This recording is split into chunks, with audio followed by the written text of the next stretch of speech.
우리가 그동안 묵상한 출애굽기 1장과 2장에서 야곱의 후손 70명이 애굽에서 거대한 민족으로 성장하였는데 그들이 노예로 전락한 이야기를 묵상하고 또 이어서 이스라엘 민족을 이끌 지도자인 모세가 성장하는 과정을 묵상하였습니다. 이어지는 출애굽기 3장과 4장은 이 모세가 호렙산 또는 시내산에서 하나님을 만나고 하나님으로부터 사명을 받는 이야기입니다. 2장 마지막 부분에 나오는 대로 하나님은 애굽에서 노예로 살면서 학대를 당하던 이스라엘 민족이 부르짖는 소리를 들으시고 그들의 조상들에게 하신 약속을 기억하시고 또 이스라엘 자손을 친히 돌보시고 기억하셨습니다. 그리고 이제 그들을 구원하시기 위해서 하나님께서 모세를 지도자로 세우십니다. 오늘 본문 1절부터 6절까지 말씀은 모세가 호렙산 또는 시내산에서 하나님을 만나는 이야기입니다. 1절 말씀, 모세가 그의 장인 미디안 제사장 이드로의 양떼를 치더니 그 떼를 광야 서쪽으로 인도하여 하나님의 산 호렙에 이르매. 모세의 장인은 르우엘이라고도 하고 또 이드로라고도 부릅니다. 모세는 당시 이 르우엘의 양떼를 돌보고 있었는데 그 양떼를 이끌고 미디안 광야 서쪽으로 갔습니다. 이는 모세가 평소 양떼를 치는 곳에서 멀리 벗어났다는 뜻입니다. 하나님께서 모세를 평소 양을 치던 곳으로부터 멀리 떨어진 호렙산으로 이끄시고 그 호렙산에서 모세에게 사명을 주십니다. 호렙산에 간 모세는 놀라운 경험을 합니다. 2절 여호와의 사자가 떨기나무 가운데로부터 나오는 불꽃 안에서 그에게 나타나시니라. 그가 보니 떨기나무에 불이 붙었으나 그 떨기나무가 사라지지 아니하는지라. 떨기나무에서 불이 타오르고 있었는데 자세히 보니까 떨기나무가 타서 사라지지는 않았습니다. 그리고 그 떨기나무에서 나오는 그 불꽃 안에서 하나님의 사자 천사가 나타났습니다. 모세는 그 신기한 현상에 이끌려서 그 떨기나무 앞으로 다가갑니다. 3절과 4절 이에 모세가 이르되 내가 돌이켜 가서 이 큰 광경을 보리라. 떨기나무가 어찌하여 타지 아니하는고 하니 그때의 여호와께서 그가 보려고 돌이켜 오는 것을 보신지라. 하나님이 떨기나무 가운데서 그를 불러 이르시되 모세야 모세야 하시매 그가 이르되 내가 여기 있나이다. 이렇게 모세가 떨기나무에서 일어나는 신비로운 현상을 더 자세히 보려고 떨기나무 앞으로 다가갔는데 그때 하나님께서 모세를 부르십니다. 모세야 모세야 라고 부르시자 모세는 내가 여기 있습니다 라고 응답하였습니다. 이렇게 모세는 자신이 평소 일하던 곳에서 멀리 떨어진 그 호렙산으로 가서 평소와는 완전히 다른 하나님을 만나는 이런 거룩한 체험을 하였습니다. 하나님께서는 모세가 당신에게 가까이 다가오는 것을 막으십니다. 5절 하나님이 이르시되 이리로 가까이 오지 말라. 내가 선 곳은 거룩한 땅이니 내 발에서 신을 벗으라. 하나님은 다가오는 모세를 막으십니다.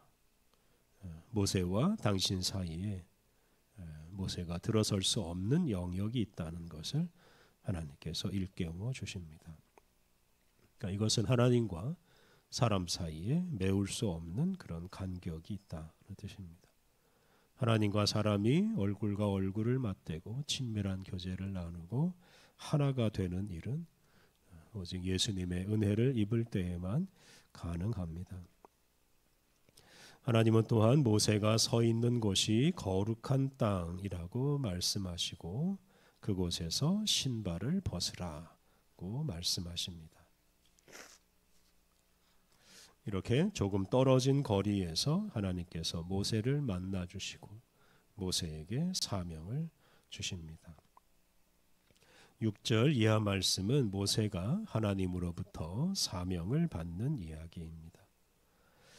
하나님께서는 먼저 당신에 대해서 모세에게 알려주십니다. 6절 또 이르시되 나는 내 조상의 하나님이니 아브라함의 하나님, 이삭의 하나님, 야곱의 하나님이라. 모세가 하나님 배우기를 두려워하여 얼굴을 가리매. 하나님은 모세의 조상의 하나님, 즉 아브라함과 이삭과 야곱의 하나님이시라고 말씀하셨습니다.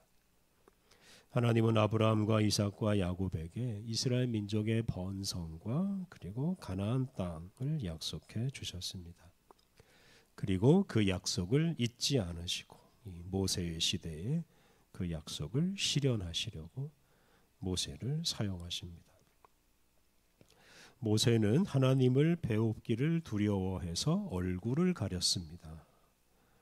그것은 하나님께서 모세를 긍휼히 여겨주지 않으셨더라면 사실 모세는 하나님을 감히 뵐 수가 없었습니다. 하나님께서 모세에게 힘을 주셔서 그로 하여금 당신 앞에 서게 하시고 또 당신의 음성도 듣게 하셨습니다. 이렇게 하나님의 은혜로 모세가 하나님 앞에 서서 하나님이 주시는 사명을 받습니다. 7절 여호와께서 이르시되 내가 애굽에 있는 내 백성의 고통을 분명히 보고 그들이 그들의 감독자로 말미암아 부르짖음을 듣고 그 근심을 알고. 하나님은 애굽에 있는 이스라엘 민족을 내 백성, 당신의 백성이라고 말씀하셨습니다. 그들은 하나님께서 일찍이 만나 주신 아브라함과 야곱과 이삭과 야곱의 후손이기 때문입니다.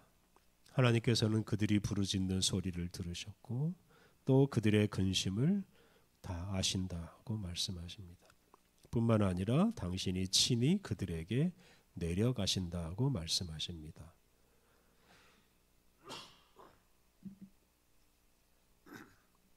팔 절 말씀 내가 내려가서 그들을 애굽인의 손에서 건져내고 그들을 그 땅에서 인도하여 아름답고 광대한 땅, 젖과 꿀이 흐르는 땅, 곧 가나안 족속, 헷 족속, 아모리 족속, 브리스 족속, 히위 족속, 여부스 족속 지방에 데려가려 하노라. 하나님께서 애굽에 있는 당신의 백성에게 내려가시겠다라고 말씀하셨습니다. 이는 하나님께서 친히 고통받는 이스라엘 민족과 함께 고통을 겪으시겠다는 뜻입니다. 뿐만 아니라 하나님은 이스라엘 민족을 애굽에서 구원해 내시고 젖과 꿀이 흐르는 땅 가나안 땅으로 데려가시겠다고 말씀하십니다. 우리가 이 장에서 묵상한 대로 모세는 자기 동족에게 배척을 당하면서 이스라엘 자손을 구원하는 것을 포기하고 심지어 이스라엘 자손과 함께 사는 것도 포기하고 미디안으로 도망쳤습니다. 하지만 하나님께서는 변함없이 이스라엘 자손을 돌보시고 있었고 또 그들을 애굽에서 건져내서 가나안 땅으로 인도하시겠다고 말씀하십니다. 이렇게 모세는 호렙산에서 이스라엘 민족을 구원하시는 하나님을 만나고 또 이스라엘 민족을 애굽에서 이끌어내는 것이 하나님의 뜻이라는 것을 알게 됩니다. 그리고 하나님은 그런 모세를 사용해서 당신의 뜻을 이루십니다. 9절과 10절 말씀은 하나님께서 모세에게 주신 사명입니다. 9절과 10절 이제 가라 이스라엘 자손의 부르짖음이 내게 달하고 애굽 사람이 그들을 괴롭히는 학대도 내가 보았으니 이제 내가 너를 바로에게 보내어 너에게 내 백성 이스라엘 자손을 애굽에서 인도하여 내게 하리라. 하나님께서 모세에게 애굽으로 가라고 말씀하셨습니다. 당신의 백성들이 당신에게 부르짖는 소리를 들으시고 친히 당신이 고생하시는 것을 보셨다라고 말씀하시면서 모세로 하여금 이스라엘 자손을 애굽에서 인도하여 내게 하시겠다고 말씀하셨습니다. 하나님께서 바로 이 사명을 모세에게 주시려고 일찍이 모세를 애굽의 궁궐로 이끄셔서 그곳에서 훈련을 받게 하시고 또 미디안 광야로 이끄셔서 더욱 성숙하게 하셨습니다. 그런 후에 호렙산으로 이끄셔서 당신을 알리시고 이스라엘 민족을 이끌고 가나안 땅으로 가라 하는 사명을 주셨습니다. 하나님은 르우엘의 양떼를 돌보는 일에만 관심을 두고 살던 모세를 부르셔서 당신 앞으로 이끄시고 당신을 알리시고 특히 이스라엘 민족을 구원하시는 계획을 알려주셨습니다. 하나님께서는 모세를 만나시고 당신의 뜻을 알리시고 모세에게 사명을 주시고 모세를 당신의 동역자로 삼으셨습니다. 하나님은 우리가 개인적인 일에만 몰두하며 사는 것을 원치 않으십니다. 바쁘게만 살거나 생계 유지에만 급급하거나 세상적인 일만 하며 사는 것을 원치 않으십니다. 모세를 부르신 하나님께서는 오늘날 우리를 부르시고 우리를 부르셔서 당신의 거룩한 사명을 주십니다. 우리가 하나님 앞에 나아갈 때 바로 그 하나님께서 주시는 사명을 받고 그 사명을 따라 살 수 있습니다. 우리는 기도하고 또 말씀을 묵상하고 하나님 앞에 예배하는 중에 하나님 앞으로 나아갈 수 있습니다. 그리고 거룩하신 하나님을 만나고 세상을 구원하시는 하나님의 뜻을 알 수 있습니다. 그리고 그런 사람이 하나님께서 주신 사명을 따라서 새롭고도 거룩한 생활을 할 수가 있습니다. 일상의 찌든 삶에서 벗어나서 거룩하신 주님을 만나고 주님께서 주시는 사명을 따라서 주님의 동역자로 살아가시기를 바랍니다. 우리 함께 기도하겠습니다. 모세를 부르셔서 거룩한 깨달음과 거룩한 사명을 주신 하나님, 우리가 개인적인 관심이나 일상생활에만 얽매여 살지 않게 하옵소서. 주님 앞으로 나아가 주님을 만나고 주님의 뜻을 깨닫게 하옵소서. 이 세상을 구원하시는 주님의 뜻에 순종하여 주님이 주신 사명을 따라 거룩한 생활을 하게 하여 주옵소서. 은혜로우신 하나님, 오늘도 우리에게 새 날을 주시고 새 힘을 주시니 감사합니다. 주님과 함께 기쁘고도 거룩한 하루를 살아가게 하여 주옵소서. 오늘도 우리에게 주어지는 모든 일에 충성하며 만나는 모든 이들을 사랑하며 살게 하옵소서. 오늘 모든 일정을 주님께 의탁하오며 예수님의 이름으로 기도드립니다. 아멘.